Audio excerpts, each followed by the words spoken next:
Hello my dear YouTuber friends, and I do hope you're all keeping well. Welcome to this new video. This is my first impressions, first look at the new Dune Ornithopter. I hope I pronounced that correctly. Has just been introduced into Microsoft Flight Sim for completely free. I didn't pay a penny for this. The update went through. I searched on the marketplace. I think I searched in aircraft, and this is a free update. Now, this is definitely going to be a love-hate relationship for some people. If you like the Dark Star and other oddities that have entered the Microsoft Flight Sim, shall we say, flight space, this one might be right up your alley. It's quite a unique looking aircraft. Look at it. It's like some kind of dragonfly, which is the whole idea. It's got some unique abilities as well. I'm going to be going through all that in this video, giving you my thoughts about it, who I feel may like this, and also showing you some settings that I've got set up for this, because they weren't clear, or they're not clear when you first install this quite unique little aircraft. It's actually quite a bit of fun. Okay, well, let's not dilly-dally. Let's get on with the video.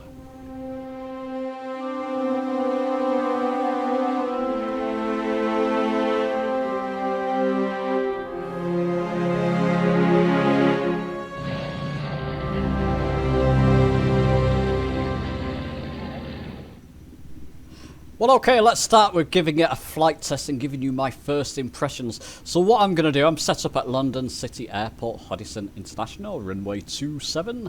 There's only one livery that you get with this, and this is it, basically. Externally, it looks quite nice. There's quite a few unique animations on this, which I want to show you. Internally, it's a bit bland, to be honest. You do get lovely views. If you're using quick views, you get lovely views left and right. The windows tend to fog up a bit. I'll show you that in flight. So if you're looking this way, the fogginess of the windows, or whatever happens to them, fumes on them or something, can obscure your view. Instruments, not brilliant. What I would recommend if you're getting used to this, go to Options, Assistant Options. And I'm going to do this straight away. User experience. It will work on Xbox and PC. User experience, and we'll put some cockpit cam minimal there. Just change it to minimal. It'll give you some readings in the cockpit of your altitude and that type of thing. There it comes. So there you go. You can see vertical speed, altitude, and that type of thing, and airspeed. What I'm going to do, I'm just going to throttle up. Oh, maybe 50%, 40, 50%, just so I'm hovering a bit. Get external, press the gear button. Just zoom out a little bit there. There you go, look at that animation on the gear, I love that. And what I'm going to do, I'm going to throttle right up, 95%. Push forward, I'll start to increase my airspeed. Move the mouse from there. I can pull, I'm using the XPC yoke for this, and it works absolutely fine. Pull back on the yoke, I'll gain some altitude. Get external again. I've got an afterburner button set. Don't worry, I'll show you my settings in a moment. Got to hold it, but it'll give you afterburner on effectively what looks like a helicopter, doesn't it? You do get rudder control with this as well, so if you want to yaw left and right, you can do that. But I'm going to gain some altitude for a reason. Probably try and land back if I dare at London City. Got something like fuel clouds on, it's fine for this flight. There you go, afterburner kicking again, let's gain some altitude. And there you go, what I'm going to do, I'm going to press another unique binding. I'll show you where these are in a moment. Wings will fall back and I'll go into a dive. Whoa! Shall we get internal? Oh, let's get those wings back out, and then it'll get the wings back out and you'll be back on your way again. It's a lot of fun. I can imagine a lot of people having a lot of fun with this. Like I said, the views left and right, you get such a clear view. If you're using quick views like I am here, what's my altitude there? 4,000 feet? You do get some, sorry, let me finish my sentence. You do get some quite unique views. Let me try and find London City Airport once again. Hoddesdon International, it's the other way, so I'll come to my right. Just put a wee bit of afterburner there just to get... Well, maybe not, actually. I don't want to be going too fast. Just bring the throttle back to 60%. Let's just start to drop altitude. But like I said, your pitch will control your descent and climb as well. It takes a little while to get used to flying this. It's like nothing you've flown before, which is quite a nice little thing, I find. Especially for free, completely free. I didn't pay a penny for this, just got it straight. Well, I got it straight from the marketplace. You see the compass display up there with the minimal HUD display in the controls I showed you before. I've got another button set. It acts like a speed brake. I'm going to show you these, don't worry. It will slow me down effectively. I can see the runway ahead of me. So what I'm going to do, watch the animation there. Beautiful. That is wonderful. Oh, keep that gear down. I pressed that button again for some reason. Head towards that runway. Nice and slow. Just push forward and decrease my throttle just to decrease my altitude there a little bit. You can see I'm still going at some speed. It's quite a nippy little aircraft this, as you just saw. But what I'm going to do, as I near the runway, I've got a button that effectively acts like a speed brake. Bring that throttle down a wee bit more now. And we'll try and land gracefully, or as gracefully as I can at the moment. Don't forget, I'm using the XPC yoke for this. Would never normally use a yoke for this type of aircraft. Now, bring that throttle down. Use my air brake. Oh, well, not so gracefully landing, but there you go. I have landed somewhat successfully right before the runway. Bit of practice. I can get that actually on the runway. Should we try that? Oh, stop banging around. There we go. Just push my yoke forward a wee bit. And then once I get over the runway, I can decrease that throttle and bang myself down. I need a bit of practice with landings. I've only just started using this. This is my first impressions. A lot of fun though. I tell you what, before I show you what else you get in with this package, with this update, let me just show you my key bindings and settings. So here we go. I've started back at runway 27 Hoddesdon International for a reason. Now, like I said, I'm using the XPC yoke and I'm on PC. I don't know if this will be the same for other controls, but if I go to options, control options, I didn't do anything, but it set up a flight control scheme for the Ornithopter on my Alpha flight control, my XPC yoke. Didn't like it, especially because if I go to camera views, instead of looking around the cockpit, the external view smoothly, I'll link that video down below for you in case you're still having trouble with that, goes to quick views left and right. I don't like that. So what I did, I just copied one of my other profiles. For some reason, every time I fly this aircraft, oh, I didn't mean to do that. Every time I fly this specific aircraft, it defaults back to this control scheme.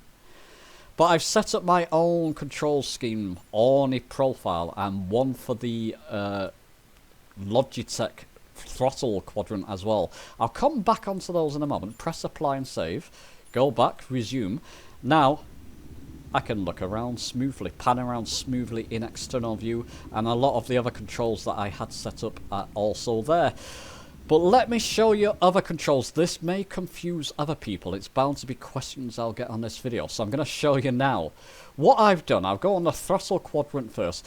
Go into search by name. You can do this on Xbox and PC. Just type in O-R-N-I, Orni. And what it will do is bring up this miscellaneous menu, and it will give you all the controls that you can set with your Ornithopter. So as you can see, I've got afterburner, set afterburner on. You have to hold the afterburner, it seems. There doesn't seem to be a toggle afterburner. Your normal afterburner key doesn't seem to work, or it didn't for me, your normal button. So you'll have to type in here, Orni, to get to the miscellaneous menu here. It will give you all the specific controls for the Ornithopter. So I've set afterburner's wings brake. And dive mode, which I showed you before. So if you're up in altitude, the wings will fall back and it will dive to the ground. Press it again, it'll bring the wings forward and you'll be off. Wings brake, it's pretty much like a speed brake. I've set up a couple more controls here on my yoke system, so my XPC yoke. I've got glider mode on, glider mode off. Not using them too much, but they're just handy to have if I'm flying this aircraft. I don't need brakes and that type of thing. So I'm trying to set as many controls. You can play around with these and set the other controls if you want to. These seem to get me by. So again, if I go into the back to the aircraft rather, raise my gear, increase the throttle, hit the afterburner button, I'm going to be flying. Pull back my yoke so I'm pitching up, so I'm climbing to get some altitude. There we go. You can see my altitude just at the bottom right there. Coming up to 2,000 feet already. It's a fun little aircraft to fly, isn't it? And then press the dive button. I'm going to dive towards terra firma. And that's a lot of fun to do. Press that dive button again. I can get out of that dive just before I hit the ground. And kick in the afterburners and off they go again. It's just a lot of fun. Coming into land, you can use that speed brake button. There you go, and it will help you slow down. Isn't that fantastic? Let's speed back up. So there you go. Let me just quickly show you what else you get included with this package. So there you go. Once you have I think it's a mandatory install when you start Flight Sim. If you don't have this installed, you'll go through a mandatory install. You should see the first one, Dune Activities. Remember, to get the actual aircraft, you'll have to go into Marketplace. I believe it came straight up new releases and it just said free. If not, go into Aircraft and it should be there for you. But let's go back to the main menu. The first activity, oops. What's going on? First activity will be Dune Activities. So you can click into that. There's tutorials, how to take off, how to dive. I just showed you that. Landing, well, I quickly showed you how not to do it, but I landed it somewhat. Maybe I'll go through them myself just after I finish recording. And then you've got challenges. There's different challenges you can do here. Canyon Rush. Gonna leave you Hole in the Rock, Desert Run. Leave you to investigate these for yourself. It's nice to get all this for free though, isn't it? And why not? So there you go. You can hear the music change as well there. So there you go, you go into tutorials, try them, and then go into the activities. So I recommend that you get and download and try the Dune Ornithopter. Well, you know what, it's free, why not? If you had to pay for this, I probably would have bought it if it was a few pounds and give it a try, give it a quick fly around. I'm having actually quite a bit of fun. Will I fly this on a daily basis? Probably not. I tend to veer towards a more realistic aircraft. But you know what? You know, we had the Juice Goose a while ago, and quite a few of us in the Discord. Link to that video down below in the description. Quite a few of us in the Discord still fly that, and still find that quite a lot of fun.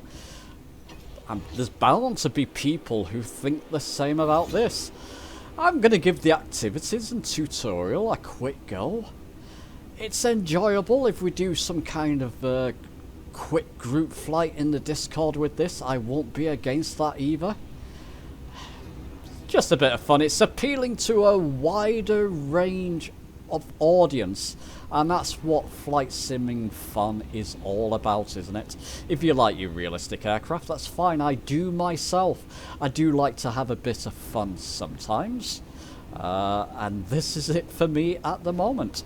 Actually quite liking it. There you go. Let's get back towards London City Airport. So yeah, I recommend it for free. You can't go wrong with free stuff, can you? But do let me know your thoughts, I say, with trepidation down below in the comments. Give the video a like if you've enjoyed it, subscribe for more, and I'll be seeing you soon.